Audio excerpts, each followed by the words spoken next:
본문 말씀을 통해서 은혜의 자리, 은혜의 자리란 제목으로 하나님의 말씀 증거하겠습니다. 낚시를 하는 사람들은 그 포인트가 있다 그렇게 말합니다. 바다 아무데나 던지면 올라올 것 같아도 잡힐 만한 곳에 던지고 기다릴 때 잡을 수 있는 기회가 많다는 것인데요. 하나님의 은혜를 이 낚시와 비교한다 그러면 어느 곳에서든 하나님의 은혜는 있으나 또한 그 은혜가 더 풍성한 것, 은혜가 충만한 곳이 있다는 겁니다. 그 은혜의 포인트를 찾아서 우리가 거기 이를 때 하나님의 은혜의 충만함이 이룰 수 있다라고 하는 것인데, 그러면 하나님의 은혜의 충만과 풍성함은 어떤 자리에서 가능한가? 오늘 본 말씀을 통해 살펴보게 되면, 먼저 하나님의 은혜는 말씀이 있는 자리에 은혜가 주어집니다. 은혜의 하나님께서 그의 존재하는 방식으로서 말씀하심으로 그 말씀이 있는 곳은 하나님이 거하시는 곳이요 하나님의 자리이며 또한 은총의 자리입니다. 오늘 본문 14절에서 야곱이 하나님이 자기와 말씀하시던 곳에 기둥 곧 돌기둥을 세우고 그 위에 전제물을 붓고 또 그 위에 기름을 붓고 하나님이 자기와 말씀하신 곳의 이름을 베델이라 불렀더라.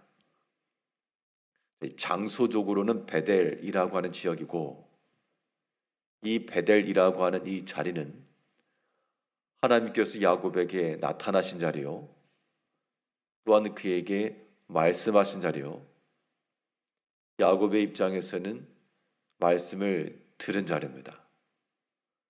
그 자리를 하나님의 집이라는 명칭으로 바꾸고 거기에 기둥을 쌓고 하나님 앞에 제단을 삼은 겁니다. 하나님이 말씀하시는 곳은 참으로 하나님의 집이요 하나님께로 나아가는 문이요 우리가 쌓을 만한 제단의 자리입니다.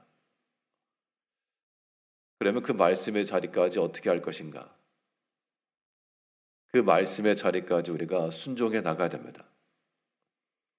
이 베델이라고 하는 곳에 이르기까지 그가 처음 아버지 집을 떠나 밧단 아람, 즉 외삼촌 집으로 갈 때 그때 처음 노숙하면서 단을 쌓았던 곳이 이 자리였고, 그리고 다시 20여 년이 지난 이후 다시 돌아와 이 자리에서 하나님의 말씀을 또 듣고 그곳을 또한 이 제단을 쌓는 자리로 삼은 겁니다. 그 베델로 오기까지가 수월했는가? 밧단 아람에서부터 돌아왔고 형 에서를 만나야 되는 그 긴박함 속에서 하나님께서 야복 나루의 은혜를 통해서 형과 재회를 했는데, 근데 이 야곱이 아버지께로 들어가지 않고 이 또한 그 근처에서 세겜 땅에 거하다가 그 딸의 안 좋은 일을 당하고 말았습니다. 그 모든 일이 있은 후 하나님께서 그에게 다시 베델로 올라가라 말씀하셨고, 이 야곱이 그 하나님이 명하신 곳에 이르러 그곳에 지금 단을 쌓은 겁니다. 우리가 하나님 앞에 은혜를 받는다라고 하는 것은 그 말씀의 자리까지 찾아 나가야 됨이고 또한 거기까지 순종해야 됩니다. 하나님 말씀에 순종하여 나가는 그 자리는 곧 은혜의 자리가 되는 겁니다. 이 베델이라고 하는 지역, 하나님께서 또 말씀하신 겁니다. 15절 다시 보면 하나님이 자기와 말씀하시는 곳의 이름을 베델이라 불렀더라. 이 처음의 자리가 아니고 그 이전에도 이미 있었던 자리요, 이미 경험하였던 자리입니다. 우리가 하나님의 말씀을 듣는다 할 때는 이 단회성이 아닌 반복성을 가지고 들어야 될 것을 말해주고 있습니다. 우리가 약을 복용할 때도 한 번 먹고 다 나았다 그렇게 말할 수 없고, 그 모든 회복이 일어날 때까지 지속하여 반복하여 그 약을 취해야 됩니다.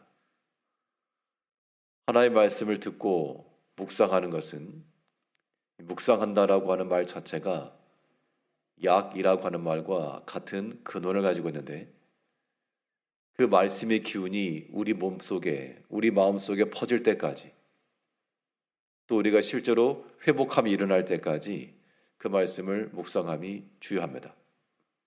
이제 하나님의 은혜가 그의 말씀 가운데 있음을 우리가 지극히 당연히 알고 있는 이 상식과도 같은 진리의 말씀 구동에서 오늘도 그 말씀을 이어가시고 그 말씀 속에 숨겨진 하나님의 은혜를 우리가 충분히 누리며 대물과 같은 그 은혜의 말씀이 우리 가운데 있기를 소망해야 되겠습니다. 또 하나님의 은혜가 주어지는 자리가 어떤 자리인가? 이 고난의 자리 또한 하나님의 은혜를 얻을 수 있는 좋은 포인트입니다. 사실 고난이라고 하는 것 자체가 우리에게 은혜가 될 수는 없으나, 그런 모든 성경적 교훈은 그 고난으로 인하여 하나님의 은혜가 나타나고 하나님의 숨겨진 뜻이 나타나고, 그런 믿음으로 우리가 받아들이면 비록 고난의 때, 고난의 자리이나 이 또한 하나님의 은혜로 변화될 수 있다는 겁니다.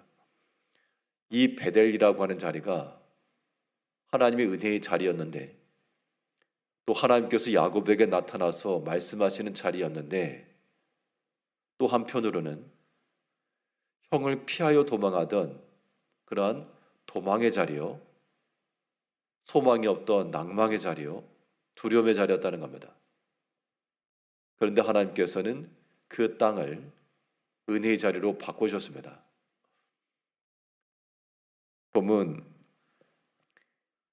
9절을 보게 되면 야곱이 밧단 아람에서 돌아오매 하나님이 다시 야곱에게 나타나사 그에게 복을 주시고, 이 밧단 아람이라고 하는 지역은 외삼촌이 있던 그 지역이고, 돌아왔는데, 돌아왔다라고 하는 것은 지금 베델로 돌아온 겁니다. 그 베델로 돌아온 이후 하나님 복을 주셨다 했는데, 그 베델이 어떤 지역이었느냐라는 설명을 해주기를 위에 6절을 보게 되면, 야곱과 그와 함께한 모든 사람이 가나안 땅 루스 곧 베델에 이르고, 그가 거기서 제단을 쌓고 그곳을 엘 베델이라 불렀으니, 이는 그의 형의 낯을 피할 때 하나님이 거기서 그에게 나타나셨습니다. 그가 에서의 낯을 피하여 도망가던 그 자리요, 내가 과연 다시 돌아올 수 있을까? 그런 낭망의 그 자리였습니다. 그런데 하나님께서는 그곳에서 다시 한번 나타나시고 그곳에서 복을 주시고, 우리가 여러 가지 고난을 당한다, 이 고난이 자리라고 하는 것을 우리가 어떻게 생각을 하셔야 되는가 하면, 방향 전환의 자리로 봐야 됩니다. 직진을 해야 되겠는데 장애물이 나타났다. 이 장애물이라고 하는 것은 어떠한 때의 장애물인가 하면 직진하는 사람에게 장애물인 겁니다. 근데 그걸 피해서 오른쪽으로 방향을 틀게 되면 우회전하는 사람에게는 장애물이 아닙니다. 도리어 그것이 하나의 표지가 되고 방향 전환의 계기가 되어 그의 목적하신 바 이룰 수 있는 또 하나의 길이 될 수 있다는 겁니다. 우리가 고난의 때를 당할 때마다, 야곱이 에서를 피하여 도망갈 때 답답하고 두렵고 앞으로 어찌 될지 알 수 없는 미래에 대한 불확실, 그런 것들이 분명 그에게 있었으나, 그러나 그것이 하나의 전한 지시가 되어서 하나님이 인도하시는 길을 걸어갔고, 또 하나님께서 그에게 다시금 돌아오게도 하시고, 이 베델에 오기까지도 여러 가지 방향 전환이 있었습니다. 하나님께서 그에게 라반의 큰 장애물을 주셨을 때 그가 다시금 가나안 땅으로 돌아왔고, 또 그가 하나님의 뜻대로 따르지 못하고 세겜 땅에 이르렀을 때도 하나님께서 그 가정에 있었던 큰 곤란과 어려움이라고 하는 장애물을 통하여 방향을 전환시켜 주시고, 그래서 결국 지금 베델에 이르러 하나님께서 그곳에서 지금 복을 주시고 그에게 나타나 말씀하시고, 야곱은 그곳을 하나님의 집이라 부른 겁니다. 이제 우리의 삶 가운데서 우리가 당하는 여러 가지 고난들이 있을 때 그 고난이라고 하는 것을 하나의 장애물로만 보지 마시고, 이것은 하나님이 내게 명하신 방향 지시라.